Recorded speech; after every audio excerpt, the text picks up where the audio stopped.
Hi, everyone. Thanks so much for being here for this special screening of An Impossible Project.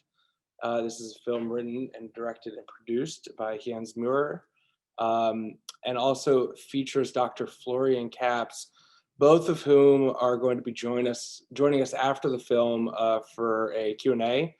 The film runs around 97 minutes, so we won't keep you too late. But with that, we have Jens here with us now, so I'm going to hand it over to him to say a few words to kick us off.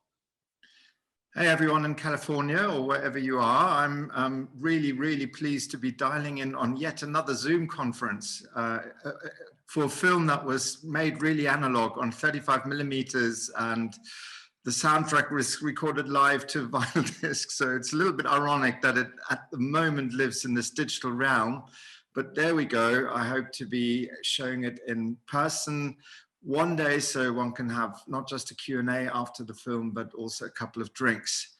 Go for it. It's a film about being together and being real. See what you make of it and ask questions afterwards.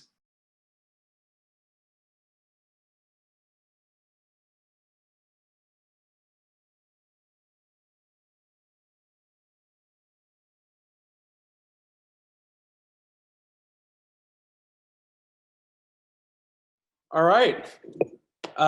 So once again, welcome Jens Meurer, and joining us is Florian Kaps. I'm so glad to have you both here.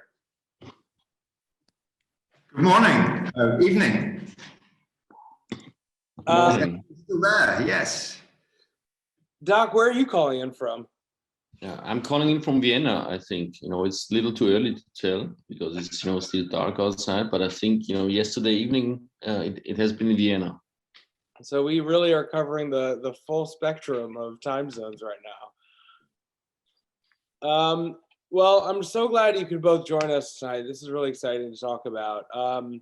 Let's just start with kind of how you two kind of came to meet each other and got this project started. I think it has been in an Italian restaurant in Berlin that we first met, introduced by one of the investors. We could convince back then to support the Impossible Project, and he said this is a crazy story, and he knew Jens, so we had this legendary lunch in Berlin and started to throw impossible ideas in each other direction. So, and latest when Jens mentioned his idea to really shoot it on 35 millimeter, I endlessly fell in love with this guy, unfortunately. Yeah, that's all true, unfortunately. So remind me, what was the timing of that meeting? Because Doc, you had already started the Impossible Project before that. That was back in 2008. So when was that meeting relative to the grand scheme of things?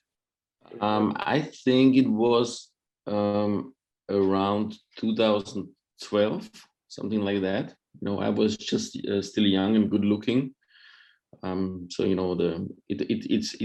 really went down from that moment, from that lunch. But I think it's worth it. Now, Jens, obviously, as Doc said, that shooting on 35 indicates a certain love for the analog process, and we'll get more into kind of that from a production standpoint in a moment.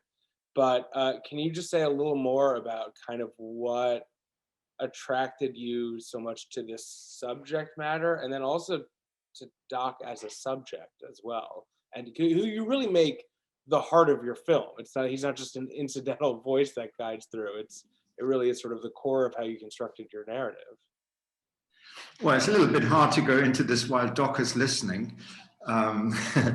But put it this way, it wasn't like I'm some mad Polaroid aficionado or collector, something like that. Of course, I use Polaroid and love Polaroid like everyone, but I'm also not a Luddite. I've made lots of digital films. Behind me, you see the poster for Russian Ark, which is one of the first proper digital cinema films. So what really caught my eye and heart and mind was really more the mindset that I saw in Doc, and also the people that Doc was working with. And, you know, if you think back 2012, 2013, when we started filming, everyone, you know, people were queuing overnight to buy an iPhone. I mean, can you think of anything more ridiculous? You queue to buy a phone? There was this whole, like, digital is going to be so amazing and so fantastic. And I just really thought this guy who was telling us, well, slow down, you know, maybe we should hang on to some of these real things, authentic things. That's what I kind of connected to. And I mean, you've seen the film now. Obviously, I wasn't going to shoot this in the video or digital format. So it was a question of 16mm and 35mm. And it was a guy at ARRI who became my first partners. He said, if you do shoot this on film, they were just introducing the Alexa camera. You know, they're all about digital as well. But they love analog. And he said, if you do this on film, you should do it on 35, not because it's better than digital, it's because it's, you know, substantially, sufficiently different to digital. It's its own thing. And, you know, it's not really revolutionary. It's what we've been doing for 100 years, but there we go. So I set off doing this on 35mm. And so calling the film An Impossible Project was a terrible good title. You know, it strikes me that part of the decision, not just shooting digital, but I sort of, with this question, I do want you to talk more about sort of the process you went through technically of bringing in analog technologies to this. But it does strike me that this was almost like a project for you to sort of embody Doc's attitudes about the analog world, and almost like there's a sense of art in the production process itself, of like, how much can you unplug from sort of the digital normativity of current filmmaking in some sense? Yeah, I don't know about art so much, but definitely, I mean, it was a challenge. Can it still be done? And I got really, really tired of people telling me, you know, oh, wow, digital, or like much more aggressively sometimes, like, can't you just let it rest? And you got to move on, and the world's moving forward. And I mean, these digital cameras are great, but they are so fucking unsexy. And you never know what's going on the chip card or whatever you're recording onto. And now I do sound like a Luddite. I just like the carrying around of film. Well, I like the idea of seeing, could it be done? Could it be, is it still usable? Which totally it was. And as we were filming, there was a comeback of film. You know, when we first called up people short notice in New York, do you have a 35mm camera? It was kind of like, ooh, there's a quaint guy. But yeah, we'd love to dust it off. And 5 years later, it was, oh man, sorry, you know, they're all out, they're being shot. And tell you, one of my high points was when Kodak opened a new lab in New York and run by an old veteran, a guy called Anthony. And I said, can I come and see where you're processing my film? He said, yeah, come in. I said, so where is it? And he said, well, you know, you're next, but this is the pile that Scorsese has just shot, and this is Spielberg's pile of cans of film, and mine was still in the background. I mean, that did feel really good, I have to say. You know, what is I think, you know, it's important, and this was a surprise to me, is that, you know, shooting on analog became, you know, an important part of the story, and it even influenced the story in many ways. You know, for example, how people open up when they see, you know, these analog cameras, and, you know, even hearing the sound of the analog it's pretty amazing. And also, you know, that Jens and myself still, you know, can talk to each other, maybe even became friends, is just because of analog, because, you know, he couldn't go on my nerves for very long because they always ran out of film. And so we had some time to have some beers after shooting. And, you know, it took much longer than expected. So the story totally twisted and became something, you know, very, very different in the end, just caused by analog. So I think already shooting on 35mm and all the limitations and restrictions, but also all the magic during the process became an important part of the film, and not just a medium. So, but, you know, part of everything that happened. Can you say a little bit more about that, about how you feel, this is directed to both of you, about how you felt that the use of 35 millimeter and analog filmmaking, as well as the analog recording process, the soundtrack, how it, but how that shifted the story, the way you were just referring to, Doc? You know, the most important one is the time frame. Like we said, you know, it became basically the investor asked Jens, can you capture this story about us rescuing the factory, because this is something so special, and you know, if we succeed, the world should know about it. And then, you know, it took years and years and years, and a lot of things happened. So, you know, the relationship to the investor changed in some ways, and also, you know, what we discovered, and this is the most magic thing about it, and it's still going on. So that's also another fact, you know. After this conversation, you know, Jens and myself, we're gonna jump in the car and drive to some very crazy place to start shooting the next impossible project. The important part is that this factory, which started as a freak idea, you know, of doing some crazy people doing something the world really doesn't need, is totally changed to a rediscovery of analog. So everybody was afraid that digital will kill analog, but in fact, digital is, in my understanding, the biggest chance analog ever had to be rediscovered, repositioned across all fields, not just in filmmaking, but you know, in communicating, in writing real notebooks or diaries, compared to Facebook, in discovering our five senses, in, you know, the comeback of vinyl records.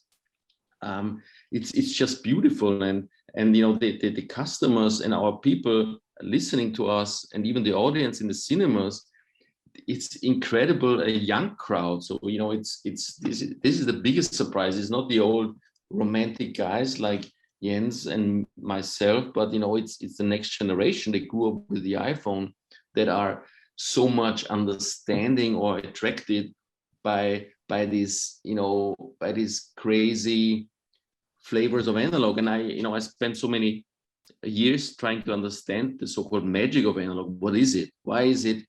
You know, and we never call it better than digital. It's just different, like Jens said, and everybody can feel this, and it somehow makes us feel human. So, and this is, you know, we had screenings in digital and 35 millimeter, and it's really something very, very different. Everybody can right away feel, and I think that's the beauty of all of it. Yeah, it does. You know, Jens said this at the intro, and it does strike me how ironic it is that we're doing this conversation over Zoom, that we had to screen the film through like a web stream of it. And it's a shame that we don't get that 35 millimeter film, but I'm glad to hear it sounds as though you are getting some ability to do some theatrical release with it, and that you have done some of those in 35 millimeter to sort of retain the original vision of the film. Is that right? Well, we actually, as the pandemic is hopefully going away slowly but surely, we're really hoping to come also to the US. We have 35 millimeter prints and will travel.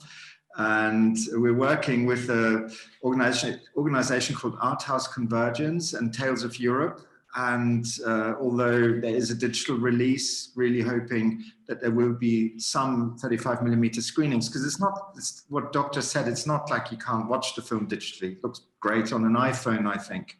But there is something, you know, of consequence to the process of, you know, sticking to doing it in a semi-analog way, because that's what it really is.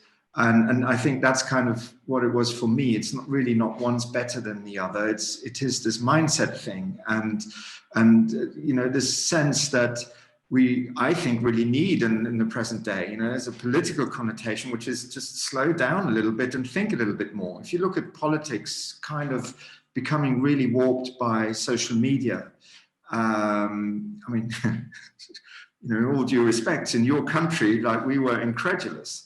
I do think this needs some kind of remedy, and so it's not like analog is this religious thing and we're so pure. It's kind of a really simple tool and quite a fun tool to, you know, write a letter instead of an email, or read a newspaper instead of a stream somewhere. I do really think that makes a difference. At least that's what I saw in what Doc and many other people are doing. And it seems to be, you know, when we started, everyone thought Facebook and all of that was so cool. I think now Doc's cool. Kind of.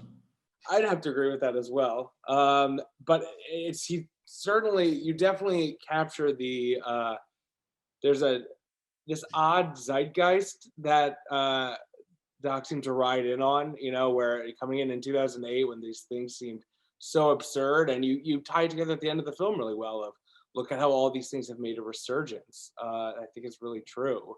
I mean, I have my stack of records literally behind me here, so so it definitely it resonates, you know. And I love actually the focus in the film on the senses. I think is so important because I think that is sort of the tactile nature of these things, the olfactory nature of these things, you know, all that seems to be, this is also an ode to sort of the senses of this process, which you really highlighted in how you've directed this, and Doc, and how you've talked about this as well. Well, I mean, I think that's what it's all about, without becoming too serious about it, but it is about sensing things. And if you hold a chip that holds your film on it, it weighs nothing. You know, you can't really sense it. If you hold a roll of film or a stack of reels, it's heavy. You can feel that it's heavy. It means something. And that is quite an unusual experience these days, where everything is just virtual. Shooting on film is just not virtual. Doesn't necessarily mean it's better, but it's really a different experience. You know, it makes sense. This is also, you know, one of the biggest disappointments. Unfortunately, I also have to mention that because, you know, Jens promised me in the beginning that, of course, there will be these scratch cards handed out to the audience of the watching the movie, you know, that you can scratch and smell. With the for example, the chicken, you know, in the dinner, chicken has been served that night, and so one of the, of course, the no-brainers would be to have some chicken smell during the dinner, but you know, obviously Jens ran out of budget once again, so we have to wait for these smell scratch cards. But you know, we're working on that, right, Jens? They will come. Absolutely, Doc. Absolutely, in the sequel. So going back to this idea of the physicality of working with film, there's a few things that strike me about this. One that I was kind of thinking of earlier was, especially, and it's particularly interesting with documentaries, is there is an instinct in some documentarians today to take advantage of the digital format, in that there is no like physical weight to film. There's something somewhat limitless about digital photography, of like you can continue to roll, and then, you know, once you import that stuff to your computer, you clear the memory card and put it back in. So there's a sense of like, you can never have too much film with your documentary if you're shooting on video. But there's fiscal limitations to how much film you can purchase.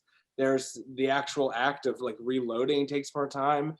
And I'd love for you to unpack a little more how that process factors in maybe to your directing style and to sort of some of the moments that you capture within it. Well, I mean, the bottom line is it's a decision. It's a decision to work differently. Like many other decisions, you can set your camera to different film speeds, whichever camera, or you choose different film speeds on chemical film. So it's a decision to kind of expose yourself to this analog way of filmmaking, where exactly like you say, you kind of, if you're shooting on 35, a small roll is 4 minutes. I mean, 4 minutes is actually quite a lot in editing. You know, somebody talks for 4 minutes, it's bloody endless. But when you're sitting there doing an interview, you're like, fuck, man, you know, are they going to get their point onto this roll before it rolls out? And it kind of translates to a certain kind of, you know, documentary adrenaline. And, you know, this is easy. This is not undercover. This is not covering, you know, cops or something like that. This is, you know, it's an almost more essayistic film where that's okay. But still, it sort of kind of touches upon subjects as well, that there is a certain focus needed, because that, like Doc just said, after a while they figure, if I don't get my sentence in now, they're going to roll out a film again. And so that's an example of what's different. And, frankly, all these stories of, I got like 1,000 hours of footage in my edit. I'd say, Jesus Christ, God forbid, I didn't. I mean, there are lots of disadvantages as well. It does roll out at great moments, or you've shot we had like 8 rolls per day, and you've shot them and something amazing happens and you can just watch it or record it on sound. Plenty of disadvantages, but it's just a decision, as I think many other things that we're facing every day are just decisions. It's just a decision, how we consume information, how we consume films. It's hopefully, a little bit, not people like Doc, and there are many, and there are actually younger and better looking ones as well, are hopefully an inspiration to check yourself every now and again. Can I do it this way or that way? And the whole slowness of working on analog encourages that. And I think it's a remedy to something. There's a great line in the New York Times. Somebody wrote, called digital, the tyranny of convenience, because you can do everything. It costs nothing. And it just overwhelms you. At least that's everyone's experience, more or less. And it's not about, here's my phone, I use it all the time. It's not about throwing out digital. It's about, I hope this film is an invitation to find a balance. Just real quick, since you mentioned it, you said you rolled about eight rolls per day. How many days? Well, you can't really estimate how many days, I would assume, because this is a long process. But can you estimate for us about how many rolls of film you shot in the course of this project? I would just be curious if there's a rough number. Yeah, I don't really know, but something like 200. Wow. Maybe a few more even. Yeah.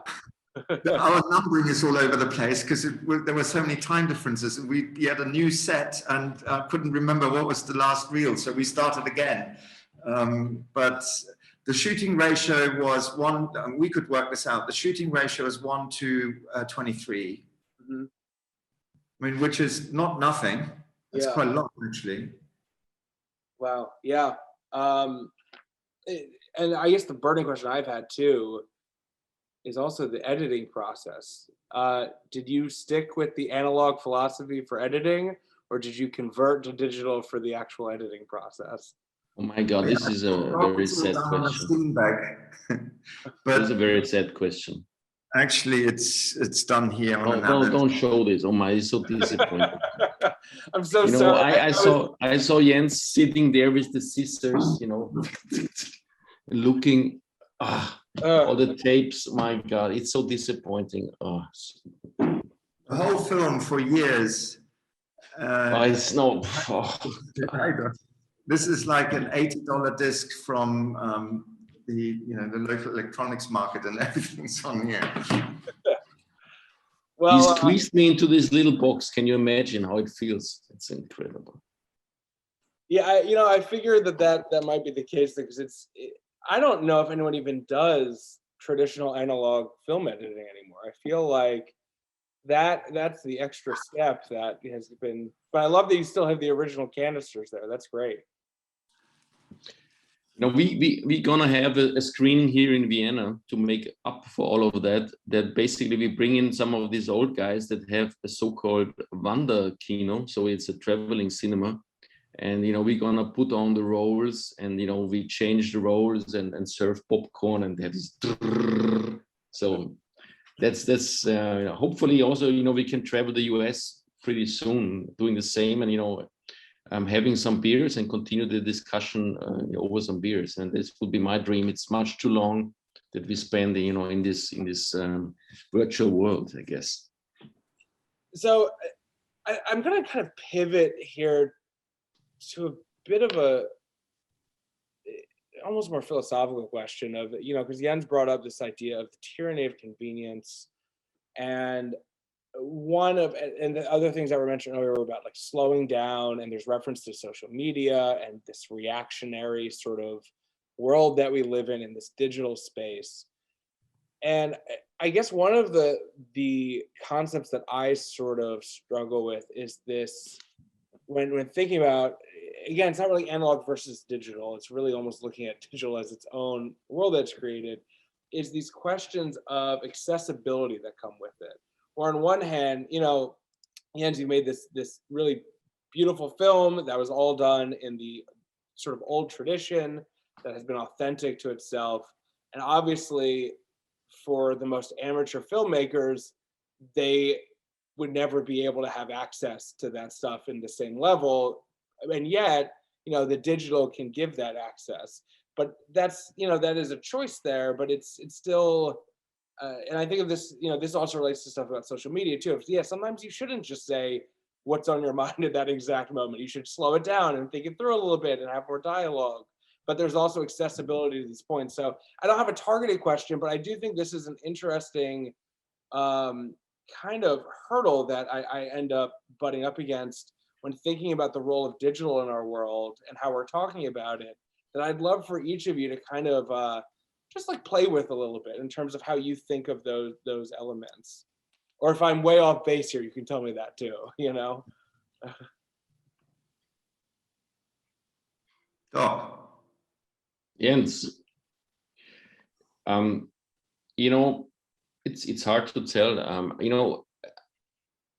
think we have to be aware that without the digital and you know this incredible advantage of connecting people, none of this would have happened. You know, this is very clear. You know, it started from the beginning when we bought the factory, and then we found out that basically we had no idea, and you know, no chemistry, no, you know, none of these elements needed to produce film without, you know, global connection, and talking to people from all over the world and experts and people joining the project. You know, we wouldn't have made it.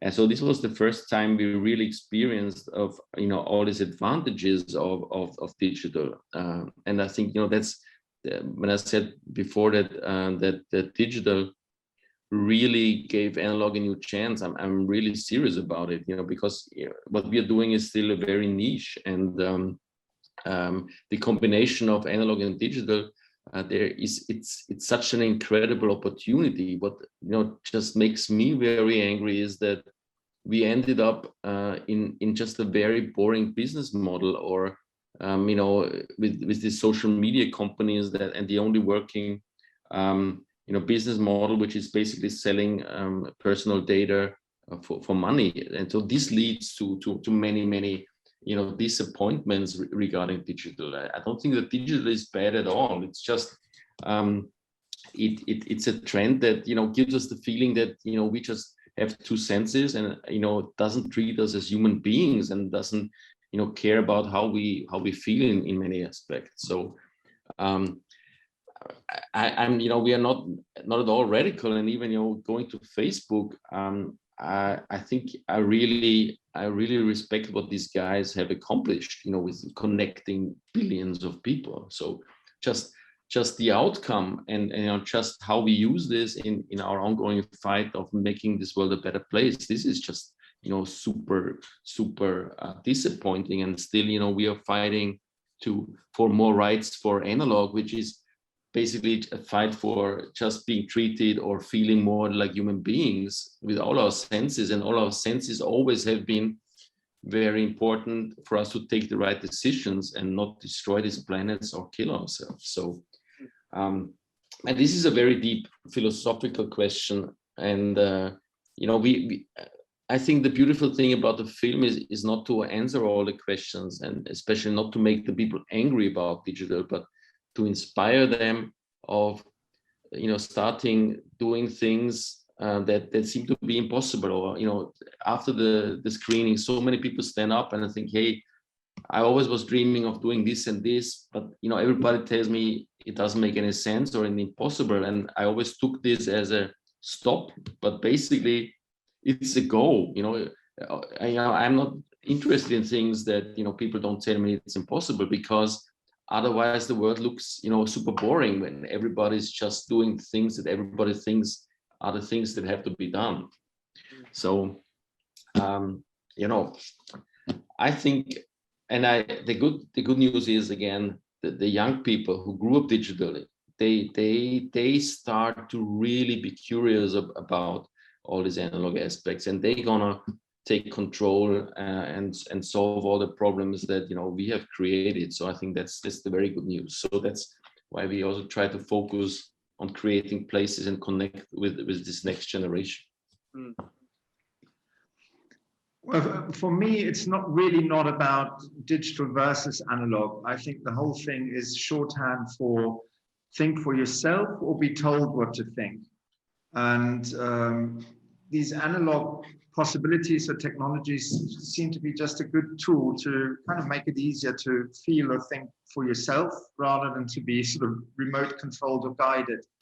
I mean, personally, I just hate all my data being mined. I don't want to be fed adverts that I'm interested in. I'm not interested in adverts, and I don't want to enter into this relationship where algorithms kind of seem to know what my life is meant to be. And, in that sense, listening to record on vinyl and not on Spotify is kind of it's self-defense. Yeah. I totally see that. We've mentioned data mining a few times, and I do wonder if, I actually like the title card he used at the end of Mark Zuckerberg still working on his website, and Doc's offered his help on it. But I wonder if there's. You don't call me very often, I have to be honest. Honestly, I think we'd be better off if he did. That's part of the question, though. Of Facebook has really come increasingly under fire for just a lot of things. But the role of sort of data and privacy, sort of how these algorithms function. I like that there's this analog core. I guess the two questions that are that I want to sort of scratch at. One is, does the role of this analog group feel authentic to you as like a place where they're really trying to reach out physically? And the other is,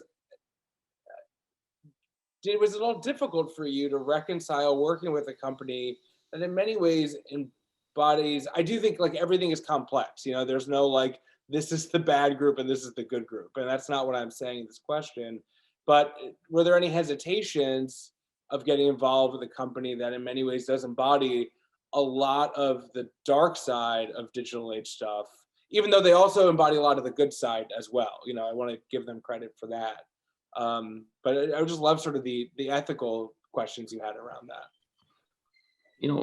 When we discussed this a lot, but I think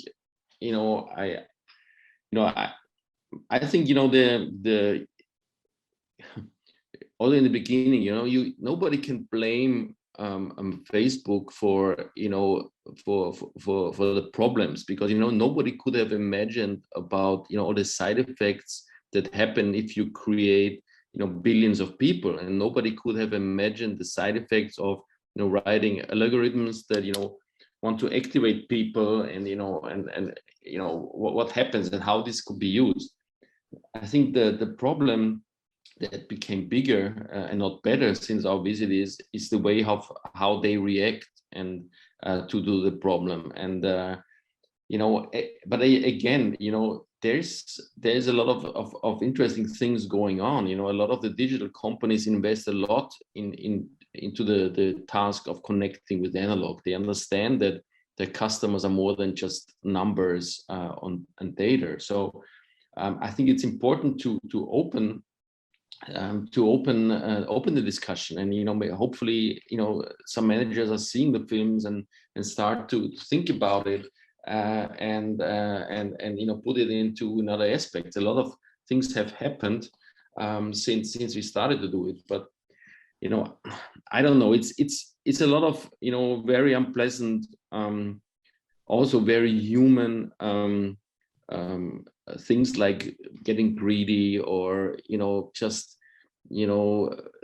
pretend it's, I don't know, it's a strange world. You know, I would really love to talk to Mark Zuckerberg one day and open the discussion, because I think it's definitely time to rethink it. You know, a lot has changed in all of these years, but you know, I always think, you know, even with the worst people, let's sit on a table and try to understand also, you know, why they are doing it, or you know, how together we can be better. And you know, if you really want to change the world in some years and before it's too late, you know, these people would be very important partners to team up with in order to reach people in principle. So I don't know. I believe, I'm very positive thinking. I believe in the good in human beings. I mean, for me, it was obvious as a documentary filmmaker. I thought it was like fantastically interesting to be able to film inside Facebook. And, you know, clearly we didn't go to the basement and film Russians meddling in your elections. And it was just exciting being there and to discover they actually had this analog thing going on.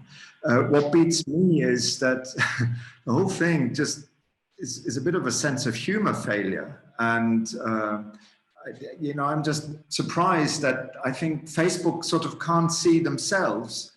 Is it the money, or is it the power? You know, is it the weather in California? I don't know. I mean, that is it the stinking swamp they are living in? You know, that in a way, it seems pretty inhuman. Not in the actions necessarily, but you know, it doesn't engage very well with the rest of the world. But we can't complain, and we, you know, the people around the Analog Research Lab, we did presentations of the film together, and you know, that does actually connect people, especially when you do it live. So I would love to do it more. I'd love to go back there, and like Doc says, it was very, very interesting opportunity just to walk around Facebook. I mean, who knows what Facebook looks like inside? Well, I tell you what, they have printed posters everywhere. Even on the loos, they have printed posters, you know, with messages and news and slogans. It's really cool. They have newspaper stands. In the film, you see this book exchange phone box. We thought, yeah, prop.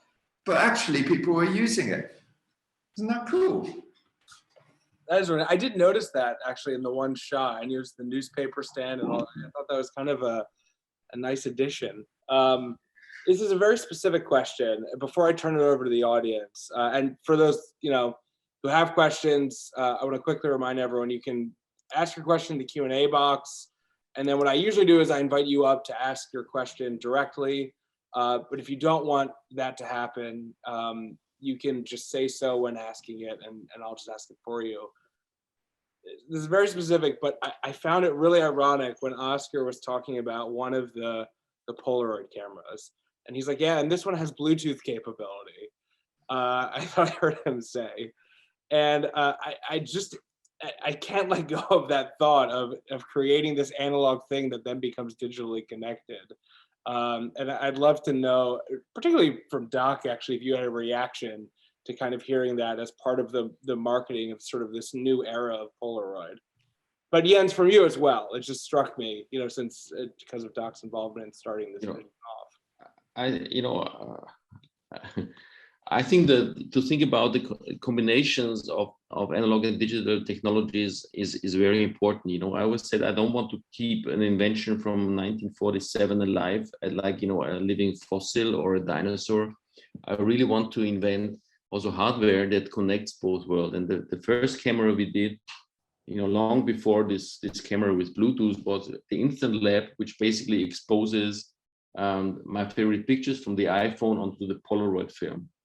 So it was a very, very important invention for me, because it connects this invention, which is you know, the iPhone from Steve Jobs, with the invention from Edwin Land, and you know, the guys knew each other, and Edwin Land was one of the heroes of Steve Jobs. So I really liked, or even like, this product of connecting analog and digital world. And even, you know, we cut records from digital files nowadays. So there is a lot of bridges that we can build to connect the best of digital with the best of analog. So I think that's very important to build these bridges, other than sit in a shrine that tries to make it as hard as possible to fall in love with analog. Yeah, I love that. For me, meeting Oscar and following his side of the story was actually a real turning point, because he's much younger than Doc. And remember that he joined the Impossible Project, years ago, also at the time when everything digital and making apps and so on was beginning to be really cool. And here's this young guy who bought into this seemingly old, but actually really modern idea. And he's the first one to really make me understand that this really is not a retro thing. What they're doing is a future thing. They're taking a tried and tested fantastic technology and turning it into a future product that offers you something not in a collector sort of way, but as in a use it because there's nothing else like it way. And that is, I think, pretty amazing. Yeah, so Doc, there's that image at the end where you and us are kind of chatting in that hotel. And it sort of seems like, I'm sure there was kind of jarring to be removed from this company you started. I would just love to hear you kind of talk a little bit about your relationship with him, if you're comfortable with it, talking about sort of the relationship with him now, and sort of if you're at all involved in that company. At the end of the day, one thing is very clear, that without Oscar and his father joining this Impossible project and make it Polaroid again, this factory would not be operational anymore. So this was a very, very important aspect of the story, of continuing the story that we started back in the days. It was far too big to be carried by just this spider eye muscle expert and his crazy friends. So I very much do respect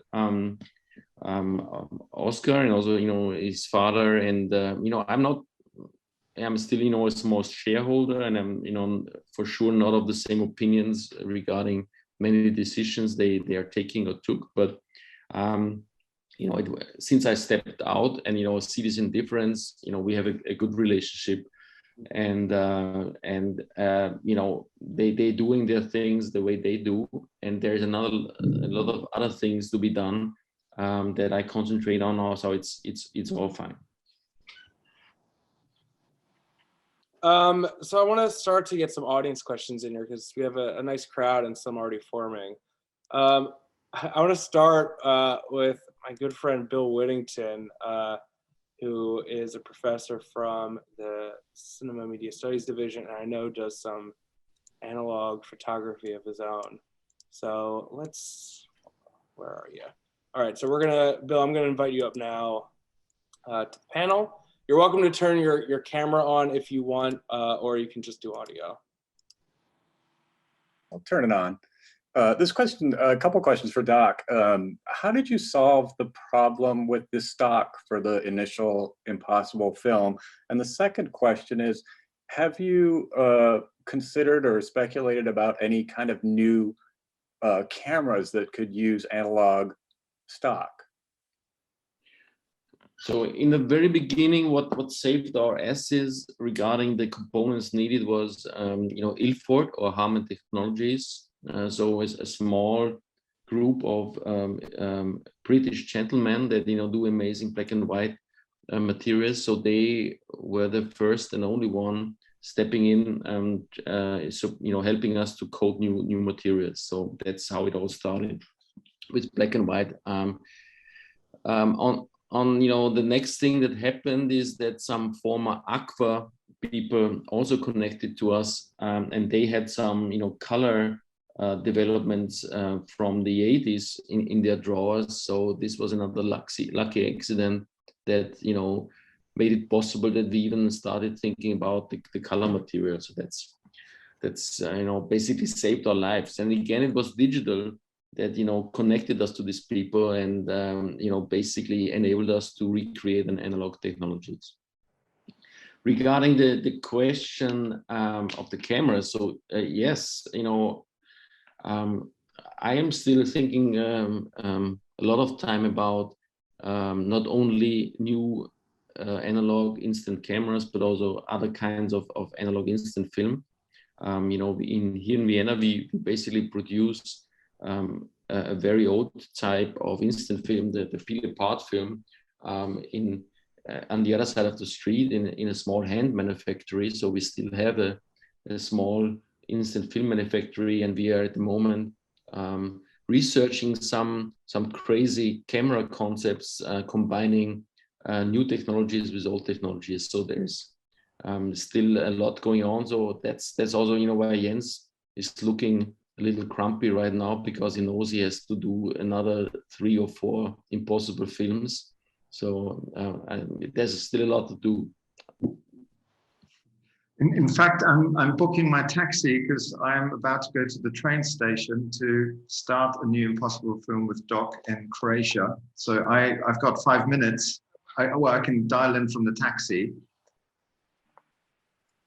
Yeah, so I didn't realize we were leaving that quickly in there, but I think real quick, rather than waste time going to Pam, who's asking about the hotel, Pam Schumann asked this. Can you quickly tell us about what the next project is, Jens, and where you're off to? Well, the magic thing seems to have happened. You've all seen the hotel that had the last guest check out 43 years ago, and is looking for somebody to revive it. And I think Doc might have just found somebody to do that. And that's where we're setting off to see if we can continue the story tomorrow. On film, of course. Go ahead, Doc. Man, this brings us to the next question about the hotel, most likely. So unfortunately, I was thinking that maybe I could be one of the main characters in that film, but it turned out that this was totally wrong. So the main character is Haley, singing these beautiful songs, and the Super Hotel, who everybody clearly thinks this is more interesting and sexy than this guy in this white jacket. So again, faith took control, and this fight for these magic spaces basically took the lead on the next chapters. Well, Jens, you're welcome to sort of jump off any time. I'm sorry, I didn't mean to take up so much of the audience's question time. But Doc, if you want to see the audience question. Let's see, is there one here that's directly to you? Since we're talking about the musician, let's have Carla Reed come up here really quick. Who's asking about the music of the film.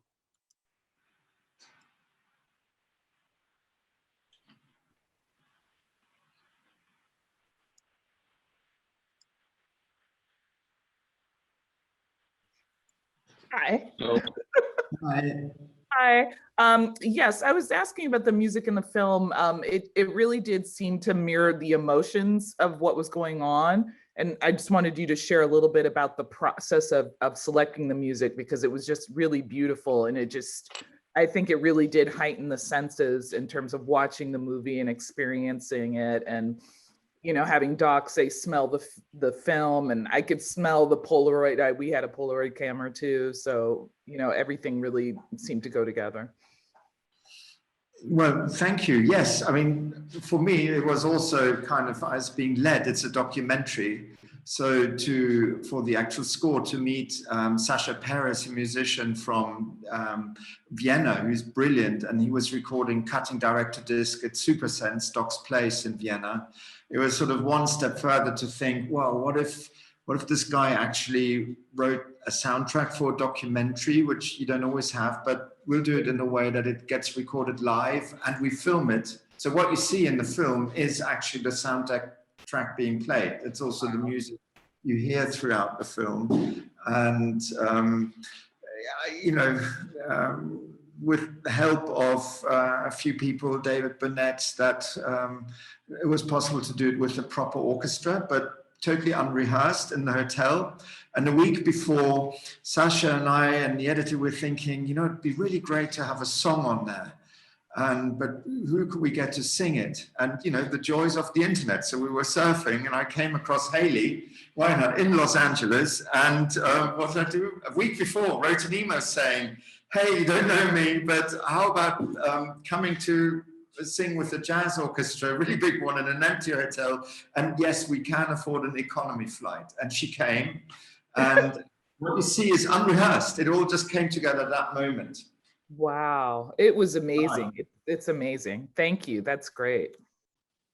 And, you know, another thing is that I didn't know that, you know, one of the biggest cost factors is, you know, is getting the rights to this film music. So again, you know, these limitations of not having an endless budget, I think, you know, opens up totally new ways, and, you know, the way Jens mastered that, and you know, the music became part of the film. And I think that was a magic analog trick, and I'm very happy that, you know, you can feel it. So thank you for the question. It feels, you know, it's cool.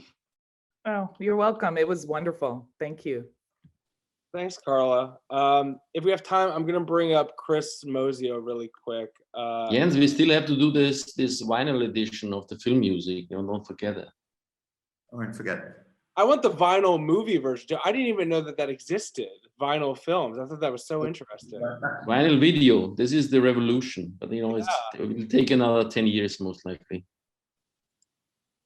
Chris, you are welcome to turn on your camera if you want, or you can just talk with audio only.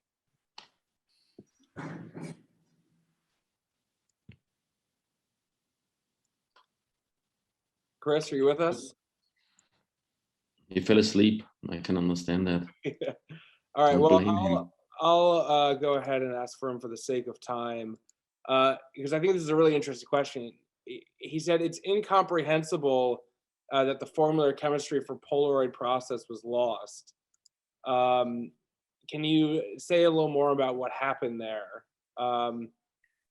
It was not that much that the formula was lost, but, you know, it was the problem was that many of the components needed for this formula, you know, were not available anymore, or even have been banned by, you know, chemical restrictions or being poisonous or whatever. So Polaroid has been very, very strict to come up with a very complicated process nobody could copy, and even synthesizing many of the components on their own. And the synthesization of such a complex molecules, they take years. So when we started, you know, we had no budget and basically no time to basically resynthesize those materials. So that's the reason why we had to come up with another solution based on existing components. So this was the big challenge. We have another one directed to you, Doc, from John Witt here. I'll bring up, since I know Jens is on his way out. Yes, I'm going to say goodbye, or I'll try and dial in from the taxi. Yes, thank you so much for being here. It's one of the terrible things. I mean, this sounds really good. It's really interesting, but it's very disembodied. So, you know, we'll come with our print later in the year, and then we'll have a drink after the screening. I'm dying for actually a conversation with real people.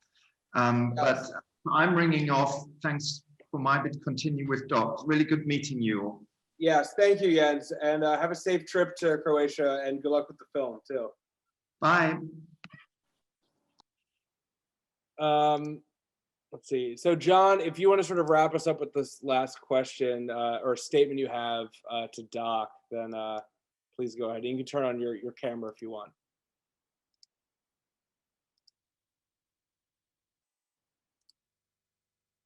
Do we have John? We're losing people. Okay. So John had said, oh, John has no audio. Okay. So I'll just read what John said here. To Doc, I thank you sincerely for your contributions. Is this the one instant project still in the making? If so, will the new Polaroid group pick up that project? And lastly, will Fuji ever collaborate with the efforts of you and Polaroid, considering that they still have instant film technology? So basically, let's start with the second part of the question. So, we have tried several times to cooperate with Fuji, but they are not very interested, or not at all interested to cooperate with us. So this is also, to be respected. They did an amazing job of, keeping instant photography alive with their Fuji system. But it's a separate world and very different, very positioned in a different way. Regarding how Impossible and Polaroid is connected, that's also basically Polaroid went bankrupt, and the Polaroid brand name was sold separately from the factory, and so the factory, we had to call it an Impossible project, and we are not allowed to mention Polaroid. And this changed about 2 years ago when Impossible bought back Polaroid. So now the good thing, and also the big thing that the investor made possible, it's one thing. So Polaroid and the factory and the film and other Polaroid projects and products are in one hand, repositioning and reinventing the brand for the future. So there is at the moment 2 companies producing instant film in big scale. This is Polaroid and Fuji. And then there are 2 very tiny companies also producing instant film. The one is some guys in Ashland called the 20x24 studio. So they're still producing this giant Polaroid materials. And then it's us, Super Sense in Vienna, producing the little small pack film products. So this is about the overview of instant film available today. It is an odd thing too of Impossible buying Polaroid. Like, as a concept, that was kind of crazy for me to wrap my head around. Of Polaroid has such a big brand recognition, and the fact that Impossible actually surpassed them in value to such an extent that they could buy them. Although I know that's not entirely how these things work. There's other things that go into how brands are valued, but to a certain extent, it is sort of that simple. Just Yeah, a really wild thing. It's crazy. It's the crazy twist. John says, "Thank you, Doc. You changed my perception of the real world." So thank you. So I think with that, I want to thank you, Doc, for joining us from very early in the morning from where you are. It's been really great talking to you about this, and I appreciate all the work you're doing in this area. I hope to see more of you, and look forward to the next project you're working on. Yeah, thank you very much, and thanks to everybody watching the movie and spreading the word that it's impossible. It's important to do things impossible, and hopefully we see each other soon in the real cinema after real screening. Would be amazing to do. Absolutely. Thank you very much. Thanks so much. Bye. All right, everyone.